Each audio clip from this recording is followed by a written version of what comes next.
Si je vous disais que cette bouteille est apparue spontanément par hasard, vous diriez que c'est absurde. Et pourtant, c'est une chose simple. Cette bouteille n'est qu'un simple conteneur d'eau. Alors que dire de cet univers dans lequel on vit? Et que dire de l'être humain et de notre corps?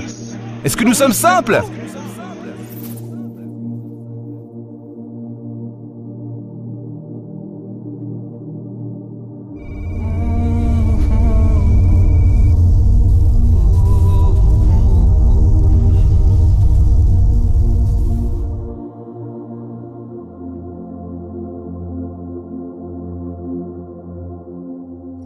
Prenez mon téléphone portable par exemple. Savez-vous de quoi il est constitué? De verre, qui provient du sable, ainsi que de plastique, qui provient du pétrole. Et vous savez où j'ai trouvé ce téléphone portable? Je me promenais dans le désert d'Arabie Saoudite, il y a plein de pétrole et de sable là-bas. Et j'ai trouvé ce portable qui est le produit de milliards d'années d'événements aléatoires. Et oui, le pétrole s'est mis à bouillir, le vent a soufflé, le soleil a brillé, la foudre est apparue, et après des milliards d'années d'événements aléatoires, ce téléphone s'est formé tout seul, par des causes accidentelles, et je décroche. Ah, salut maman, ça va? Les athées pensent qu'ils sont rationnels. Rationnels? Mais qu'y a-t-il de rationnel à croire qu'un univers si complexe est apparu par hasard?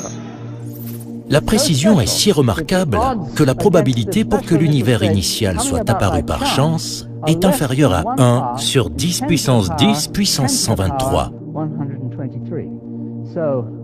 Si vous essayez de retranscrire ce nombre, qui est 10 puissance 10 puissance 123, en mettant tous les zéros derrière le 1, eh bien sachez que même si vous mettiez un zéro sur chaque particule de l'univers, il manquerait encore des zéros. Donc vous n'arriveriez jamais à retranscrire ce nombre, car il n'y a pas assez de place dans l'univers pour mettre tous les zéros de ce nombre. Je pourrais aussi décrire ce nombre avec 2 exposants, mais ce serait tricher en quelque sorte. Je voulais simplement vous donner une idée à quel point l'état initial de l'univers était exceptionnel. Et pour certaines raisons, il y a des personnes qui ne veulent pas entendre ce genre de propos et ce genre de théorie, car cela implique un ajustement précis, et donc que le hasard n'a aucun rôle. Mais la réalité est qu'il y a un ajustement précis. C'est un ajustement précis. Il s'agit là d'une précision incroyable dans l'organisation de l'univers à son commencement.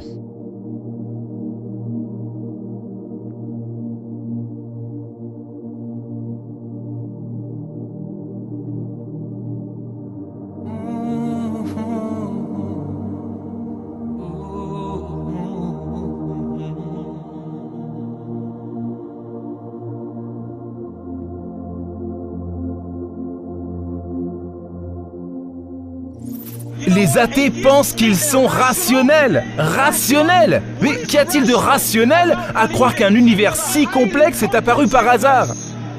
Il est si complexe que nous n'avons même pas de modèle décrivant le bon fonctionnement d'un atome. Nous devons le décrire par le biais d'une équation mathématique très sophistiquée. Si je la montrais à la plupart d'entre vous, vous n'y comprendriez rien. Mais ils prétendent que c'est un événement aléatoire. Ça n'a aucun sens. C'est complètement illogique. Personne ne croirait cela concernant toute autre chose.